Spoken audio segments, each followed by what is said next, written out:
먼저 라틴어 문구를 하나 여러분들에게 소개를 할까 합니다. 페르, 아스페라, 아스트라. 혹시 청소년 여러분, 어린이 여러분 이게 들어보신 적이 있나요? 역경을 거쳐 별에 이르도록, 혹은 역경을 헤치고 별에 이르도록. 굉장히 유명한 라틴어 문구입니다. 그런데 이 라틴어 문구가 더 잘 알려지게 된 이유가 또 한 가지 있습니다. 이 문구가 미국 케네디 항공우주센터에 한 기념비에 새겨져 있기 때문입니다. 저기 새 우주 비행사가 있고 조금 윗부분에 아스트라 그런 큰 글씨가 보이죠. 그리고 페르, 아스페라 조금 문구가 바뀌었습니다. 그렇지만 전체 뜻은 똑같습니다. 역경을 헤치고 별에 이르도록 그렇게 되어 있습니다. 그런데 저 새 우주 비행사는 사고로 화재로 숨진 비행사들입니다. Gus Grissom, Edward White, 그리고 로저 샤피라는 새 우주선 비행사들인데요. 아폴로 1호 우주 비행사들입니다. 그러니까 아폴로 프로젝트라 그래가지고 아폴로 계획이라 그래가지고 이제 미국에서 사람을 달에 보내야 되겠다 그런 계획을 가지고 시작했는데 시작하고 첫 번째 희생자가 되고 말았습니다.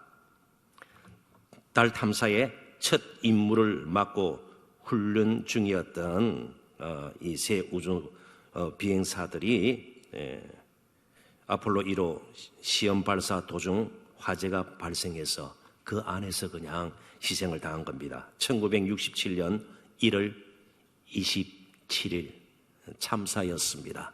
그렇지만 굴하지 않고 계속해서 이 희생 가운데 계속 아폴로 프로젝트는 진행이 되었고 아폴로 11호 때 드디어 인류 최초로 인간이 달에 발자국을 남기게 되는 것입니다. 말 그대로 역경을 거쳐 달에 이른 것이죠. 모든 성장 과정에는 아픔, 진통이 따르게 마련입니다. 아이들의 성장 과정에도 성장통이라는 것이 있지 않습니까? 오늘 우리가 누리는 기술 혁신의 결과를 한번 보십시오. 그 기술 혁신의 결과가 가져온 것이 무엇인지 우리는 너무나도 생생하게 체험하고 있습니다. 그러나 그 뒤안길에는 거듭된 실패와 도전, 때로는 낙심, 아픔들이 있었습니다. 정말 지금 놀라운 세상에 살고 있습니다. 지금 제 설교하는 모습은 인터넷 접속이 가능한 곳이면 전 세계 어디서든 실시간 시청할 수가 있습니다. 지금도 실시간 시청이 가능합니까? 방송실? 예. 이 표시는 그렇게 되고 있다는 겁니다. 그래서 주의하십시오. 여러분들이 혹시 조시는 모습이 전 세계적으로 뜰 수가 있습니다. 그래서 그냥 눈을 부릅뜨고 혹시 화면이 그쪽으로 비칠지도 모르니까요. 참 놀랍지 않습니까? 자, 그렇다면 영적으로는요, 어느 정도 우리가 잘해야 되겠습니까? 정말 역경을 딛고 역경을 헤치고 별에 이르는 이런 인류의 역사 가운데 되어졌던 놀라운 혁신들, 도전들 그런 것을 보면서 때로는 교회는요 가장 죄송한 표현입니다만 꼴통 보수처럼 아무것도 변하지가 않고요 해오던 대로 답습을 하고 이래서는 안 된다는 것이죠. 우리 개인적으로도 그렇고요 공동체적으로도 그렇다는 것이죠. 정말 별에 이르려면 영광에 이르기 위해서는요 고난의 길, 그게 예수님의 십자가의 길과 부활의 영광이 보여주는 그런 뚜렷한 교훈이기도 합니다. 우리는 멈추어서는 안 됩니다. 혹시 우리들 가운데 그냥 나만큼이라도 하면 되지 이렇게 생각하는 분이 계시다면 그건 잘못된 생각입니다. 그런 생각을 하신다면 사실은 한참 더 잘해야 될 분이심을 우리는 꼭 기억할 필요가 있습니다. 왜냐하면 우리가 영적으로 잘하면 잘할수록 더 부족함과 자신의 무지와 무능함을 깨닫기 때문입니다. 영적 성숙은 그래서 계속 되어지는 겁니다. 좀 잘하면요 다 됐다가 아니에요. 이제는 됐다가 아니에요. 멈춰도 괜찮다가 아니고 아직 모자라는구나. 그게 영적 성숙이 주는 깨달음이에요. 그게 복이에요. 아직은 멀었다. 예수님의 모습하고는 너무나도 다르고 내가 이런 자리에 있는 그런 사람인데 그래도 하나님께서 복을 주셔서 이런 직분을 주셨는데 너무나도 모자란다. 이게 아니다. 그런 깨달음이 계속 우리 가운데서 되새겨지는 것입니다. 사도 바울의 고백을 한번 들어보십시오. 빌립보서 3장 12절입니다. 내가 이미 얻었다 함도 아니요 온전히 이루었다 함도 아니라 오직 내가 그리스도 예수께 잡힌 바 된 그것을 잡으려고 달려가노라. 사실은 예수 그리스도 자신이 사도 바울의 표대였습니다. 예수님을 닮는 것이고요, 더 깊이 아는 것이었습니다. 그러니까 예수님의 모습을 늘 마음속에 그리면서 사는 자기 자신, 그리고 자기 자신의 실제적인 모습을 대조해 볼 때에, 비교할 때에 이거 아니다. 그래서 계속 사도 바울은 달려가노라, 그런 표현을 쓰고 있습니다. 바울은 영적으로 정말 달렸습니다. 자신의 성장을 위해서 날마다 자기 몸을 쳐서 복종시키면서 내가 날마다 죽노라 하면서 계속해서 새로운 힘을 얻어 죽기 때문에 주시는 하나님의 생명을 가지고, 예수님의 생명을 가지고 그는 신앙의 경주를 계속했던 것입니다. 그리고 마지막 그가 순교 직전에 남겼던 말이 무엇입니까? 디모데후서 4장 7절 같이 한번 읽어보도록 하십시다. 다 같이 읽습니다. 나는 선한 싸움을 싸우고 나의 달려갈 길을 마치고 믿음을 지켰으니, 달려갈 길을 마치고, 평생을 달렸다는 겁니다. 달려갈 길을 마치고, 우리는 주 앞에 서는 그날까지 영적 성장을 멈춰서는 안 됩니다. 지속적인 성장이 필요합니다. 이런 것을 좀 마음에 이제 두고 또 이런 내용들을 전제로 하고 본문 4장 13절을 다시 한번 보도록 하십시다. 에베소서 4장 13절 같이 한번 읽어봅니다. 우리가 다 하나님의 아들을 믿는 것과 아는 일에 하나가 되어 온전한 사람을 이루어 그리스도의 장성한 분량이 충만한 데까지 이르리니, 뭔가 반향이 있는 것이고요, 계속 지속적인 전진이 있는 것이에요. 경주의 모습을 우리는 떠올리게 되는 것입니다. 그리스도의 장성한 분량이 충만한 데까지 우리는 지속적으로 성장해야 합니다. 교회도 마찬가지입니다. 그리스도로 충만할 때까지 계속 성장해야 합니다. 그래서 다른 것부터 시도하려는 생각을 애당초 버리는 것이 필요합니다. 교회가 교회다움, 본질을 회복하려면 일단 우리 한 사람 한 사람, 사람이 교회라는 것 여러분 잘 아십니다. 본질적으로 건물 이전에 저와 여러분이 교회예요. 그렇다면 교회가 성장한다는 것은 우리 한 사람 한 사람이 영적인 경주, 성숙의 경주를 끊이지 않고 멈추지 않고 계속한다는 것을 의미합니다. 그러지 않으면 지금부터는 굉장히 조심스럽게 우리가 다루어야 합니다. 비정상적으로 자랄 수 있습니다. 정말 나 자신이 영적으로 성장해야 되고 그 성장을 위해서 계속 다른 박질을 해야 된다는 생각을 잊어버리면 다른 것으로 교회가 성장할 수 있다는 잘못된 생각에 빠지게 되고 비정상적으로 성장하게 됩니다. 그런데 그 성장은 올바른 성장이 아닐 수도 있습니다. 위험한 성장일 수 있습니다. 언제든지 무너질 수 있습니다. 그냥 우리가 돌려서 이야기하지 말고요, 지금 한국교회의 성장에는 긍정적인 면도 있지만 아쉬운 부분도 너무나도 많습니다. 이 부분에 대해서 우리는 그냥 슬쩍 지나가서는 안 될 겁니다. 비복음적인 외형적인 성장에는 부작용이 얼마나 심하게 남는지 몰라요. 한번 생각해 보십시다. 사도 바울의 편지들, 한 개인들에게 보낸 편지들이 몇 개 있죠. 그죠? 그렇습니다. 뭐 빌레몬스라든지 디모데 전후서, 디도서, 나머지는요 다 교회에 보낸 편지입니다. 그러나 바울의 쓰신 대부분이 교회에 보낸 편지, 특별히 가운데서도 교회의 어떤 외적인 성장에 대해서 강조를 하고 어떤 건물에 대해서 상당한 관심을 두게 만드는 이런 구절들은 거의 없습니다. 다 성품에 관한 것이에요. 생활 방식에 관한 것입니다. 사람이 되어야 된다는 것이죠. 그리스도인다워야 된다는 것이죠. 그럴 때 교회다움이 회복이 된다, 그런 뜻입니다. 한번 우리가 에베소서를 지금 여기저기 흩어져 있는 구절들을 살펴보고 있는데 에베소 교회 성도들의 삶을 한번 돌아보도록 하십시다. 그들의 형편을 우리가 마음속에 그릴 수 있는 만큼 한번 그려보십시다. 예수님을 믿고 난 뒤에라도 그들은 여전히 에베소에서 살고 있습니다. 삶의 환경은 전혀 변하지 않았습니다. 에베소라는 그런 지역에서 그들은 살고 있습니다. 자, 에베소가 어떤 곳입니까? 항구 도시예요. 항구 도시라는 것은 많은 것들이 오고 가는 것입니다. 문화적으로, 종교적으로, 그죠? 인종적으로 모든 것이 뒤섞여 있습니다. 왜냐? 배들이 오고 가기 때문에요. 그리고 소아시아에서는 가장 큰 도시였습니다. 무슨 말인가 하면 오늘날 터키에서 제일 큰 도시가 에베소였어요. 제일 큰 도시입니다. 그러니까 뭔가 풍성함이 있을 것이고요, 번영이 있었을 것입니다.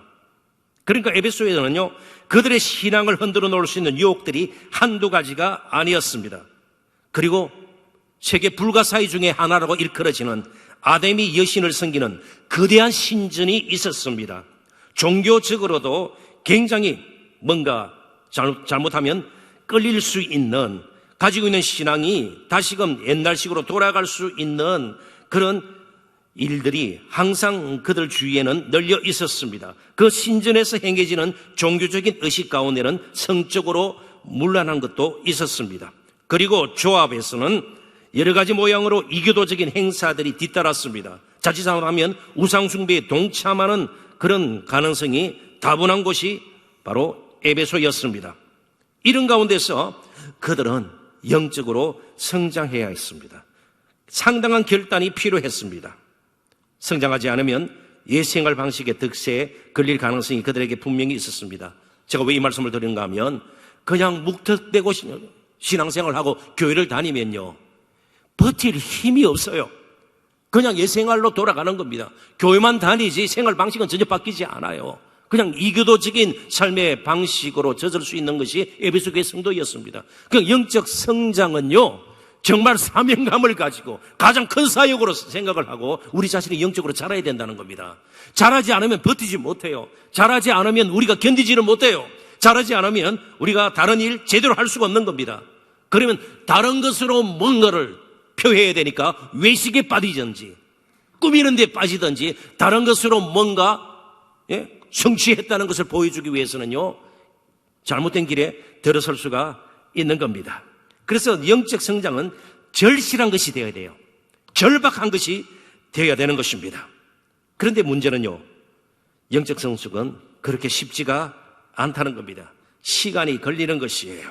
절대로 저절로 되지 않습니다.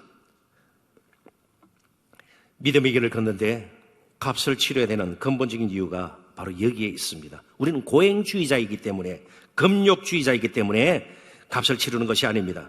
예수님을 닮기 위해서, 영적으로 성장하기 위해서 달려가야 하기 때문에 그래요. 달려가야. 조금이라도 멈추면 우리가 흔들리게 되고 유혹에 넘어가고 시험 들게 되어 있기 때문에 숨을 몰아쉬면서 달려가야 되는 것입니다. 육상 선수들을 보십시오. 대부분의 선수들이 100m면 100m, 200m, 장거리면 더 심하겠죠. 마지막 숨 한 번 들이쉬고 내뱉는 이것까지, 그죠? 정말 숨을 몰아쉬면서 달려가는 것을 보게 됩니다. 힘이 남아있으면 그건 선수가 아니에요. 그건 경주자가 아니에요. 메디를 하든 기록은 무엇이든 그건 그 다음 문제고요. 자, 아무튼 온 자신에게 주어진 그런 지금까지 준비된 근육을 통해서, 그죠? 호흡 조절을 통해서 아무튼 다른 박질을 하게 되는 겁니다. 경주는 산책이나 산보가 결코 아닙니다. 그래서 힘들고 지칠 때가 있죠. 그래서 우리에게는 여전히 새 힘이 필요한 것입니다. 그래서 기도할 수밖에 없고요. 그래서 말씀의 은혜를 우리들이 갈구할 수밖에 없는 겁니다. 왜요? 신앙의 경주자들이기 때문에. 근데 이쯤에서 우리에게 굉장히 참 소망스러운 말씀을 우리는 접하게 됩니다. 팅켈러 목사님이 한 문장으로 얼마나 우리에게 용기를 붙들어주는 그런 말을 했는지 몰라요. 한번 화면을 보시죠. 팅켈러 목사님 뭐라 그랬습니까? 하나님은 우리의 숨결 하나하나까지 붙들어 주십니다. 이게 얼마나 놀라운 것이에요. 우리 같이 한번 읽어볼까요? 같이 한번 읽어보십시다. 하나님은 우리의 숨결 하나하나까지 붙들어 주십니다. 그만큼 우리의 형편을 아신다는 것이에요. 때로는 얼마나 어려운 가운데서 신앙생활을 하고 있고요, 얼마나 많은 유혹과 시험거리가 우리 가운데 있는지를 하나님은 아시고요, 그런 가운데서도 달릴 수 있도록 우리의 숨결 하나하나를 하나님께서 붙들어 주신다는 것이에요. 참 요셉이 그렇게 살았습니다. 모세가 그렇게 살았습니다. 다윗이 그렇게 살았습니다. 사도 바울이 그렇게 살았고요. 많은 믿음의 선진들이 그렇게 살았습니다. 우리의 초대교회 믿음의 선배들 가운데 주기철 목사님이 그렇게 사셨어요. 송양호 목사님이 그렇게 사셨습니다. 숨결 하나하나를 하나님께서 붙들어 주시고요. 때가 되면 이제는 숨이 멈추는, 그래서 우리는 숨 멈출 때까지 달려가면 됩니다. 달려가면 돼요. 누가 새 힘을 주세요? 하나님이 주세요. 우리의 숨을 누가 주장하세요? 하나님이 주장하세요. 우리가 계산하고 우리가 깨를 내고 우리의 지식으로 경험으로 판단으로 잘 살 수 있으리라 아니에요. 우리의 숨결까지도 주장하시는, 진정으로 알파와 오메가가 되시는, 처음과 나중이 되시고 시작과 끝이 되시는 그분이 내 인생을 붙들고 있다면 우리는 우리에게 주어진 한 번밖에 없는 인생을 함부로 덧없이 살아서는 안 된다는 겁니다. 경주를 완전히 멈추고 영원한 쉼을 누리는 그때도 분명히 오기 때문에 이 땅을 사는 동안 영적 성장은 멈추지 말아야 합니다. 자, 그렇다면 구체적으로 우리가 기도 제목 삼기 위해서 세 가지가 필요한데요. 첫 번째는 성장의 속도가 조금씩 다르다는 것을 인정해야 합니다. 영적으로 성장하면서 그러지 못한 사람에 대한 분노가 생길 수 있기 때문에 그렇습니다. 소위 신앙 좋은 사람들이 때로는 참 못된 성격을 가질 수가 있는 거예요. 사람들이 볼 때는요. 잘 비판하고 정지하기 때문에 그렇습니다. 왜 저렇게 못해? 그게 문제예요. 성장 속도가 다 달라요. 장거리 선수가 있는가 하면 단거리 선수도 있는 것처럼 과실나무가 꼭 같은 날에 막 전 세계적으로 열매를 맺나요? 아니요. 바나나가 열매 맺는 거하고 사과가 열매 맺는 거 다 달라요. 하나님께서 다양하게 우리에게 은혜를 주시고요. 그리고 하나님의 뜻이 이루어집니다. 성장의 속도가 조금씩 다름을 인정해야 합니다. 나 자신도 그리고 다른 형제들도 쉽게 판단해서는 안 된다는 말이죠. 제가 그저께 우연찮게 보려고 애를 쓰다가 본 것이 아니고요. 집에 와서 뉴스를 보려고 트다가 축구를 하는 거예요. 축구. 근데 제가 뭐 축구 이러면 또 눈이 번쩍 떠요. 축구를 좋아해요. 우리나라 23세 이하 축구 올림픽 대표팀이 중국 대표팀과 경기하는 것이었습니다. 근데 조금 보는데요. 성인 국가 대표팀 경기를 보면서도 답답함을 느끼곤 했는데 이게 더 심한 겁니다. 훨씬 더 답답해요. 훨씬 더 답답한 경기를 하고 있는 것입니다. 근데 놀라운 것은 좀 이런 표현 죄송합니다. 성인 대표팀 경기를 볼 때는 굉장히 화가 났어요. 그러니까 저런 식으로 패스를 하고 골대 앞에서 저렇게 똥볼을 차고 말이죠. 그래서 누군가가 그런 말까지 하놨어요. 한국 국가 대표팀 때문에 한국 남자들의 평균 수명이 지금 줄어들고 있다고. 막 너무 너무 왜냐하면 요즘은 아주 외국의 프로 축구 경기들도 다 한국에 소개되기 때문에 그걸 보다가 하면 너무 답답한 거예요. 그래서 막 답답하고요. 우리 저런 식으로 이런 마음이 전혀 생기지 않았어요. 왜냐하면 아직 그들에게는 성장할 가능성이 있기 때문에 그래요. 그들은 성인 대표팀이 아니에요. 23세 이하니까 그저 대학교 1, 2학년 혹은 또 프로팀에서도 막내 정도 그렇게 주로 되지 않겠습니까? 20세 이하의 젊은 선수들이기 때문에 그렇습니다. 더 완숙한 경기 모습을 보일 때까지 기다려줄 수가 있는 것이죠. 물론 저도 경기를 보면서 화를 내는 대신에 조금 있다가 TV를 끄고 말았습니다. 한 영혼이 얼마나 귀한가를 잊지 말아야 합니다. 영적으로 성장할수록 한 사람 한 사람 더디 성장하고 잘 변할 것 같지도 않고 이런 사람들에 대해서 더 아쉬운 마음도 있고 경륜의 마음도 있게 마련이죠. 그게 영적으로 성장하는 것입니다. 사람을 함부로 대하지 않게 되는 것이죠. 우리가 영적으로 성장해야 되는 가장 큰 이유 중에 하나가 대체적으로 우리는 사람을 존중하는 것에 익숙하지 않기 때문에 그렇습니다. 우리 한국 문화가 그래요. 어떻게든 내가 좀 크게 보여야 되고요. 좀 무서운 사람으로, 힘 있는 사람으로 보여야 상대방에게 영향을 미칠 것으로 생각해요. 아주 잘못된 생각입니다. 유교에서 나온 것이에요. 기독교적인 것이 아닙니다. 예수님이 어떻게 크게 무섭고 두려운 존재로 육신을 입고 이 땅에 나타나셨어요. 도저히 왕같이 하는 모습이었어요. 형편없는 모습이었어요. 놀림감이 될 만한 그런 모습이었습니다. 그렇지만 다른 사람을 얼마나 예수님은 존중하셨습니까? 왜 영적 성장이 필요합니까? 다른 사람을 존중하는 것에 우리가 익숙하지 않기 때문입니다. 책망하거나 정죄하거나 화를 내거나 혹은 비난하는 데 우리는 익숙합니다. 오늘 한국 정치판을 보십시오. 뭐 그렇게 칭찬하고 미래지향적으로 우리가 함께 할 수 있다, 그럴 만하는 정치인들 아무도 없어요. 다 비꼬고 말이죠. 정말 힘든 때를 살아가고 있어요. 더 이상 그러므로 예를 써도 잘 변하지 않는 자기 자신을 보면서 지나치게 실망해서는 안 됩니다. 어차피 우리 마음이 정말 영적 경주자로 날마다 달려가야 된다, 그렇게 준비만 돼 있다면 너무 자신을 보고 실망할 필요 없습니다. 시간이 걸립니다. 변하지 않는 다른 지체 때문에 쉽게 영적 시험에 들지도 말아야 합니다. 다만 우리 모두는 예수님을 닮아가는 과정에 있는 자들입니다. 더디 성장하는 사람도 있을 수가 있고요, 좀 더 빠르게 다른 사람보다 성장하는 사람들도 있을 수 있다는 것을 우리가 인정을 해야 합니다. 더 나아가서 절제와 인내가 필요합니다. 왜냐하면 세속의 힘이 엄청나기 때문에 그렇습니다. 그래서 인내하지 않으면, 스스로를 단속하지 않으면 우리는 쉽게 넘어질 수 있습니다. 히브리서 12장 1절 제가 읽어봅니다. 이러므로 우리에게 구름같이 둘러싼 헛한 증인들이 있으니 모든 무거운 것과 얼매기 쉬운 죄를 벗어버리고 인내로서 우리 앞에 당한 경주를 하며, 뭘로 하라고요? 인내로서 우리 앞에 당한 경주를 하며, 더 이상 세상 핑계를 대어서는 안 됩니다. 그러니까 세상이 너무 험하기 때문에 아니에요. 우리에게 필요한 것이 인내와 절제입니다. 그러니까 경주에 맞게 적합하게 적절하게 우리가 계속 준비되고 다듬어져서 경주를 계속하는 것이에요.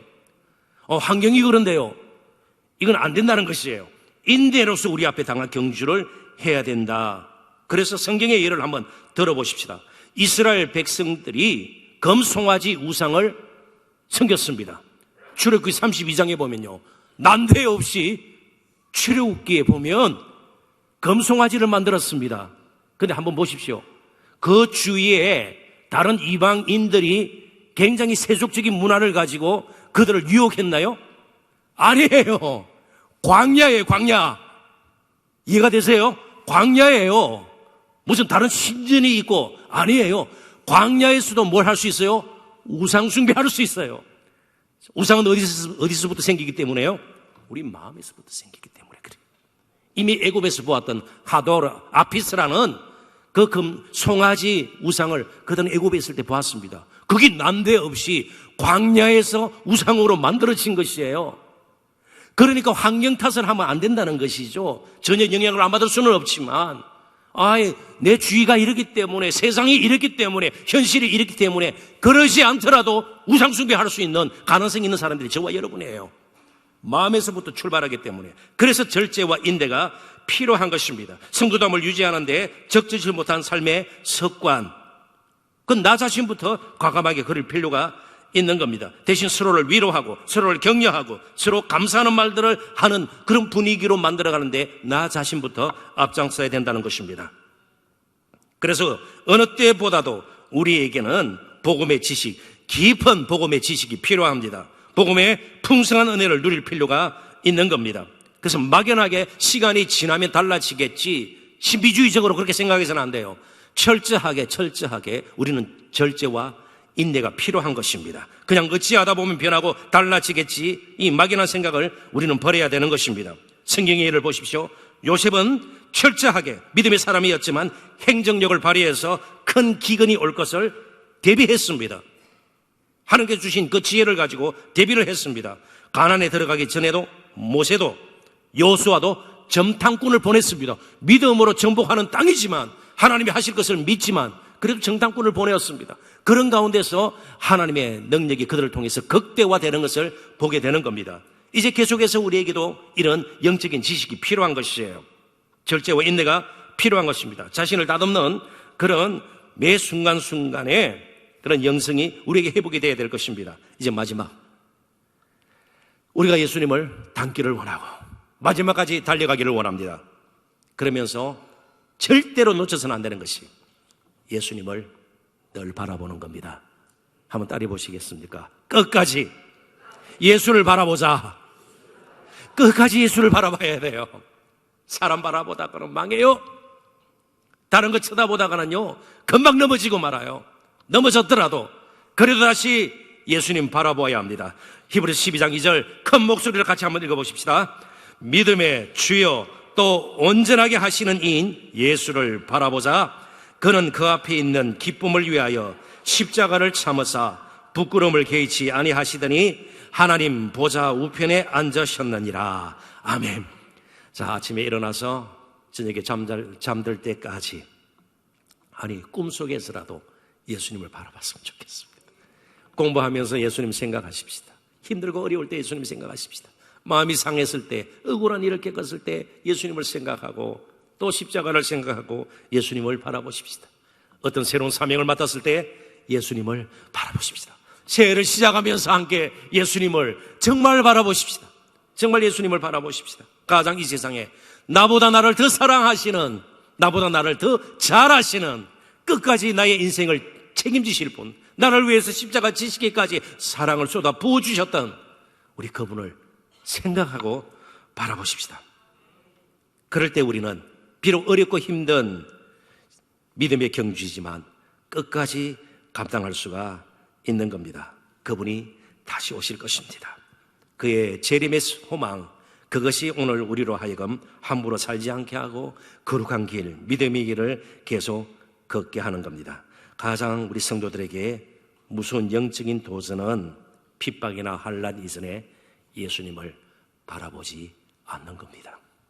그냥 세상만 바라보고 나의 문제만 바라보고 나 자신만 뚫어지게 쳐다보다가 낙심하고 좌절하고 때는 곁길로 가고 그리고 주저앉아 일어서지 못하는 것입니다. 사랑하는 성도 여러분, 끝까지 예수님을 바라보십시다. 비록 나에게 주어진 여러 가지 어려움들이, 지금 겪고 있는 문제들이 만만치 않다 할지라도 예수님을 바라보는 자는 분명히 이런 고백이 나올 것입니다. 그래도 내 인생길 예수님이 함께 하셔서 끝까지 달려왔노라. 로마의 감옥에서 순교의 날을 기다리면서 내가 믿음을 지키고 달려갈 길을 마쳤으니 이제는 의의 면류관, 예수님께서 주신 의의 면류관이 예비가 되었다. 7일간 여러분 참 수고하셨습니다. 이제 영적 성숙이 얼마나 우리에게 필요한가를 알았다면, 그리고 지금도 그런 길에 들으셨다면 더 열심으로 달려가십시다. 끝까지 예수님을 바라보십시다. 이제 말씀을 맺으면서 제가 좋아하는 시를 조금은 깁니다만은 내용이 너무 좋기 때문에 여러분들에게 소개할까 합니다. 정호성 시인은 캐톨릭입니다. 조금 반향은 다르지만 그래도 나름대로 신앙적인 바탕에서 시를 쓰시는 분이시고, 그의 시 가운데 여럿 편들이 이런 신앙적인 요소들이 포함이 되어 있습니다. 정호성 시인의 내 등에 짐이라는 제목의 시입니다. 제가 좀 찬찬히 읽어드릴 테니까요, 이번 주제와 좀 연결해서 한번 또 시가 주는 그런 조그마한 감동이라도 있다면 여러분들 마음속에 또 간직을 했으면 좋겠습니다. 우리가 인생의 길을 가는 동안 등에 진 짐이 때로는 복이요 은혜임을 생각나게 하는 시입니다. 내 등에 짐이 없었다면 나는 세상을 바로 살지 못했을 것입니다. 내 등에 있는 짐 때문에 늘 조심하면서 바르고 성실하게 살아왔습니다. 이제 보니 내 등의 짐은 나를 바르게 살도록 한 귀한 선물이었습니다. 내 등에 짐이 없었다면 나는 사랑을 몰랐을 것입니다. 내 등에 있는 짐의 무게로 남의 고통을 느꼈고 이를 통해 사랑과 용서도 알았습니다. 이제 보니 내 등의 짐은 나에게 사랑을 가르쳐준 귀한 선물이었습니다. 내 등에 짐이 없었다면 나는 겸손과 소박함의 기쁨을 몰랐을 것입니다. 내 등의 짐 때문에 나는 늘 나를 낮추고 소박하게 살아왔습니다. 이제 보니 내 등의 짐은 나에게 기쁨을 전해준 귀한 선물이었습니다. 물살이 샌 냇물을 건널 때는 등에 짐이 있어야 물에 휩쓸리지 않고, 화물차가 언덕을 오를 때는 짐을 실어야 헛바퀴가 돌지 않듯이 내 등의 짐이 나를 불의와 안일의 물길에 휩쓸리지 않게 했으며 삶의 고개 하나하나를 잘 넘게 하였습니다. 내 나라의 짐, 가족의 짐, 직장의 짐, 이웃과의 짐, 가난의 짐, 몸이 아픈 짐, 슬픈 이별의 짐들이 내 삶을 감당하게 하는 힘이 되어 오늘도 최선의 삶을 살게 합니다. 예수를 바라보면서 끝까지 우리의 달려갈 길, 이 믿음의 길, 영적 성숙의 길 함께 나아가시는 저와 여러분 되시기를 주님의 이름으로 축원합니다. 기도하십시다. 하나님 아버지,